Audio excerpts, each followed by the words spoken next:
What's up guys, LakeBoss627 here, and in this video we're going to be speculating about what could possibly be a Star Wars Battlefront 2 DLC season.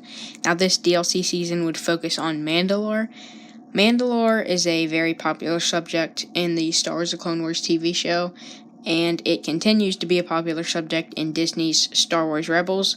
And Mandalore is pretty much always in some form of a war, and I think it would be an absolutely great addition to Star Wars Battlefront 2. Now, the dark side hero of this DLC season would obviously be Pre Vizsla. Now, Pre Vizsla's main weapon would be the Darksaber. He could not block with this Darksaber. When he tries to block, it would do a evade like Maul, except it would be a jump trooper sort of evade where he uses his jetpack. And Pre Vizsla would not have a jetpack like Boba. Instead, when he jumps, his jetpack would be activated and it would carry him slightly higher up than Vader's jump. Now, Pre Vizsla's first ability is called Leader of Deathwatch. Now, when Leader of Deathwatch is triggered, he pulls out two Westar 35 blaster pistols, and then he can use a jetpack like Boba. Now, this ability would not have a timer, but when it is deactivated, it will go on a cooldown. And then while Leader of Deathwatch is activated, he can also use his other ability called Explosive Rocket. Now, this is pretty much like Boba's concussion missile, except it is explosive instead of concussive. And then his third ability is called Bound by Honor, and when Bound by Honor is activated, Pre Vizsla's Darksaber strikes will take less stamina, and Pre Vizsla gains damage resilience. Now, this ability would have a timer. And then the light side hero is kind of a hard pick because I'm pretty sure Obi-Wan will already be added, and so the only person I could think of is Ahsoka Tano because we saw her on Mandalore in a few of the Clone Wars episodes.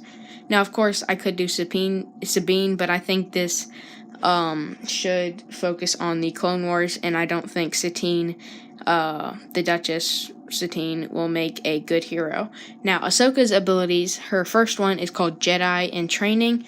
Now, Jedi in Training is kind of like a force push, except it does not do as much damage as like a regular force push, and it is mainly used just to daze opponents, so it has quite a bit of knockback, and it really dazes opponents so you can take them out then. And then her second ability is called Reckless Padawan.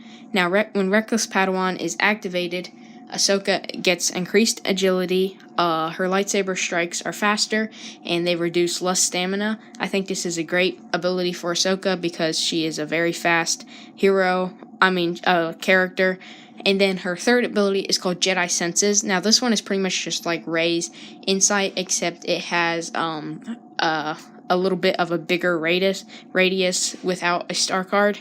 Now, that's all of Ahsoka's abilities. Now, Ahsoka would have her skin that she has in Season 3 with her two lightsabers, and of course her Season 1 skin would be added later. Now, in this season, instead of clones versus droids, it will be clones versus Deathwatch, and there will be no reinforcements added into this DLC. Now, I could also do Deathwatch versus Deathwatch, as we saw in the Clone Wars, but I think it would be much cooler to see Deathwatch versus Clone Troopers, and it would make much more sense for heroes because Pre Vizsla cannot be a light side hero as he was on the good side in the Mandalorian's Civil War, depending on your point of view. Now, the weapons added in this DLC season will be the Westar 35 blaster pistol for the officer. Westar 35 blaster pistol is used by Pre Vizsla and Sabine Wren, and I think it would be really cool. Now, this would probably be more of a heavy blaster pistol, and it would be kind of a different weapon for the officer, but nevertheless, I think it would be a good addition to him. Now, the Assault would get the Deathwatch Blaster Carbine. Now, this actually doesn't have a actual name except the Deathwatch Blaster Carbine. It is the one used by, well, the Deathwatch. It's very cool. It's kind of like the rifle that you see them use, as you can see, the Deathwatch Blaster Carbine. Okay, and now the Specialist will have kind of a sniper variation of the Deathwatch Carbine. Now, it would just kind of have like a scope and a longer barrel, So it'll just kind of have like attachments to make the carbine into a sniper for the specialist, and I think that would look very cool. Now for the heavy, of course, it's kind of hard to find some Mandalorian weapons that are recognizable by most fans, and so for the heavy, it will be a heavy variation of the Deathwatch carbine. Now, it would be very interesting to see how they decide to make this look, but I think it would be a cool idea to have the Deathwatch carbine into a heavy variation. Now, the vehicles in this DLC season will be the I'm not sure how to pronounce this, but it's called the Balutar class swoop. Now, this was used by Obi-Wan, Satine, and it's also used by the Deathwatch. So it would be used for the clones and the Deathwatch. I'm not sure of its abilities, but I think this is the vehicle that we need to see be added. And then the Starfighters would be the it's like the Deathwatch Starfighter. The name I'm not sure at all how to pronounce, so I'm not gonna even try with that one. So it's just the Deathwatch Starfighter. And then the hero ships will be added. There are only 2 hero ships, and they're both dark side. It is Pre Vizsla's Deathwatch Starfighter and Maul's Gauntlet. Now we saw Maul's Gauntlet in Star Wars Rebels. It's kind of like a bigger version of the Deathwatch Starfighters, except it's red. And so in Starfighter Assault, it will be the Deathwatch Starfighters versus the clones Starfighters and things like that. Now, with the Deathwatch Starfighters, it will be put into Interceptor and Fighter, and there will be no bombers. Now, the hero skins added in this DLC season will be Obi-Wan's Deathwatch armor. Now, this Deathwatch armor would be red, and Obi-Wan would have a jetpack, except he could not use it. And he will also have no helmet. Now, we saw this skin in Season 5 of the Clone Wars when Obi-Wan was in disguise trying to rescue Duchess Satine or his girlfriend, take your pick. And then another hero skin would be Maul. Now, Maul would have his one-bladed lightsaber, and he'll also have robotic legs. Now, this would kind of have to rework Maul a little bit, his fighting style, and his, and they'll have to rework his Furious Throw, but I'm pretty sure EA can work around that. And then Pre Vizsla's hero skins will be, the skin that he has in Season 2. He kind of has a cape a little bit, and his helmet is a kind of a different style. And then it would also, another hero skin for Pre Vizsla would be him in his Season 5 armor, except without a helmet. And of course, his default skin would be him with a helmet in his Season 5 armor. Now, the Galactic Assault map for this DLC season will be, of course, on Mandalore. And then in the first phase, you'll kind of be on the platforms where you would land your ship. Then you make your way into the city. Then on the third phase, you will have to make your way into Satine's palace. Now, of course, you'll need quite a long fallback time. In fact, the fallback time might not even be there. And so you can kind of hold your own until you want to, but there will be benefits of being in the palace because the Republic will gain more heroes and various things like that will kind of make you want to fall back into the palace. And then the Heroes vs. Villains map will be in Satine's palace, where Darth Maul, Savage, Opress, and Darth Sidious all fought each other. It would be very cool to see this, and quite iconic for the Star Wars The Clone Wars fans.